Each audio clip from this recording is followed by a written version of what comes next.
Hi everyone, welcome back to my channel Achieving Alpha and welcome back to another episode of Smart Money Analysis for today, that is 11th of May 2021. And the question that we might be asking ourselves is that are we finally ready for a correction? So we see that the market has been too volatile for the last few weeks, and you see that there are zigzag movements on both sides. So it goes up, you think that you're going to go long, your SL must have got hit.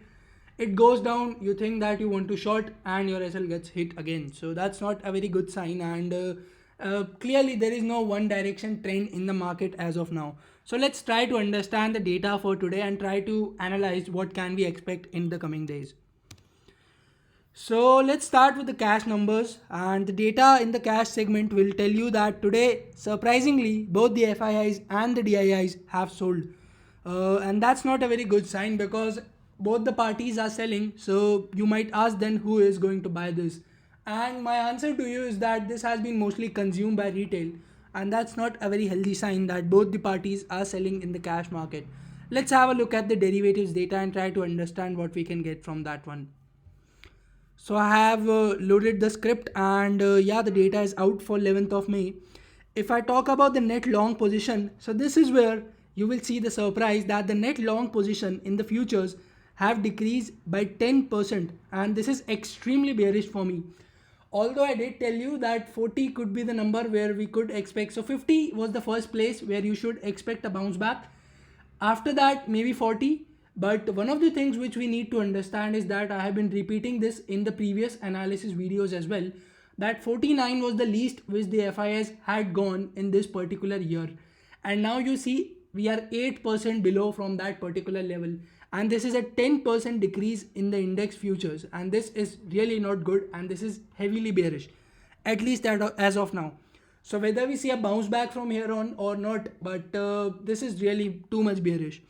Let's talk about, okay, the same could be seen on the graph, no big deal. And let's talk about the option writing activity. So the put shorts have been increased by about 16%, and the call shorts have increased by about 10%. So this could be considered bullish from an option writing perspective because the increase in the put short is more than the call shorts. Let's talk about the option buying activity.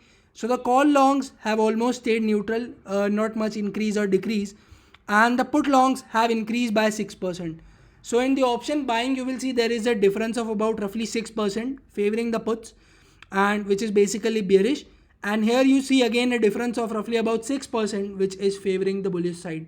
So the activity in options is sort of neutral, but the concern that I have is the selling in the cash market and this 10% drop in the net long, which is a major concern to be honest.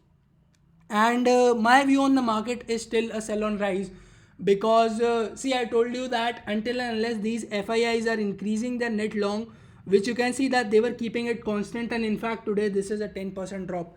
So this is a concern that the FIIs should go long from here on, but they are not. And this tells me that they are not that confident on the Indian markets as of now. Remember that I'm only talking about the short term. In the long term, the FIIs are very much bullish, and you can see that in the last 3-4 months they have done some really good buying in the cash market. One more thing which I want to mention is the USD INR, and you will see that in USD INR you will still see that we are observing some really good fall for the last 2 weeks or maybe more than that, and this is standing at a very important support level. But still the strength is missing in dollar, and the reason could be the US markets. The US markets fell really too much from the top yesterday, and Nasdaq particularly observed some really heavy and panic selling, and that's what I mentioned in the pre-market update for today.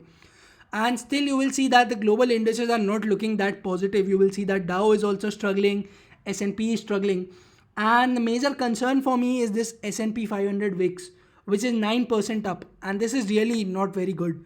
And even in European indices you will see some heavy selling with FTSE falling over 2.5%. And even in the Asian markets you can see that the index of Japan, which is Nikkei 225, is down by over a 4%, which is not really good. And I also told in the pre-market update, which I posted on Instagram, by the way, if you have not followed us, you can follow for daily pre-market update.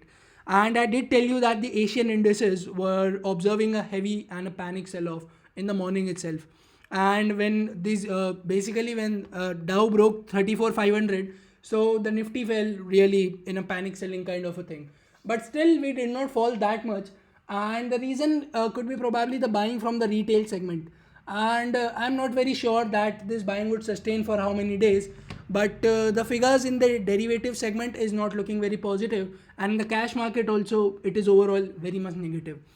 So let's talk about the option chain. So tomorrow is the expiry, which is 12th of May. Let's have a look at Nifty. And surprisingly, you will see that the OI today has been more heavy on the call side. So you can see the percentage change in OI on the call side and that on the put side. And you will clearly see that people have preferred writing calls over puts. And again, you will see that there has been some unwinding from the lower levels. But again, this could not be considered because I think that probably this is profit booking and not any sort of exiting. But let's see how do things turn up. And max pain as of now is at 14,800. That means you can expect the expiry to be around 14,800. Again, there is no guarantee and this data keeps on changing. But yeah, that's how people interpret this particular data. The put call ratio has slid below 1. So this is again bearish for me. And let's have a look at the Bank Nifty option chain before we wrap this video up. And again, Bank Nifty, you see that 32,000 has the highest OI. And surprisingly, 32,500 had some considerable OI. But if you have a look at the put change, the OI in the put change, you will see only 16% addition.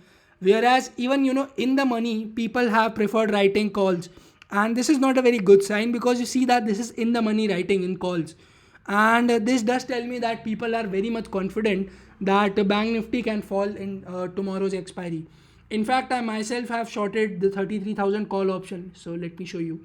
Yes, so you can see that I have shorted this and I'm basically holding this particular thing because I do have a hope that, or basically I do have analysis, hope is the wrong word, that Bank Nifty should expire below 33,000 tomorrow. But again, a lot of things depend on how do the US indices and the global markets shape up. So it's only about 6:30 p.m. as of now and the markets have to run overnight. So we have to observe that we observe some sort of recovery or basically the sell-off continues. So to sum it up before wrapping up, the numbers are looking bearish. Interesting thing to watch out would be that do FIIs bounce back from 40 because it's a rarely seen circumstance that FIIs decrease their net long below 40 in the index futures. But I wouldn't be very much surprised if you observe some sort of a short covering or basically some sort of bounce from here on. But still, my view is a sell on rise, and that's what I have to say for this particular analysis. So let's wrap up this particular video. I hope you enjoyed this particular video and it was useful to you. If it was, please consider pressing the like button. And if you are new here and coming here for the first time, subscribe to this channel for more such content. Thank you so much for sticking around till the end. Have a good day. Take care and bye-bye.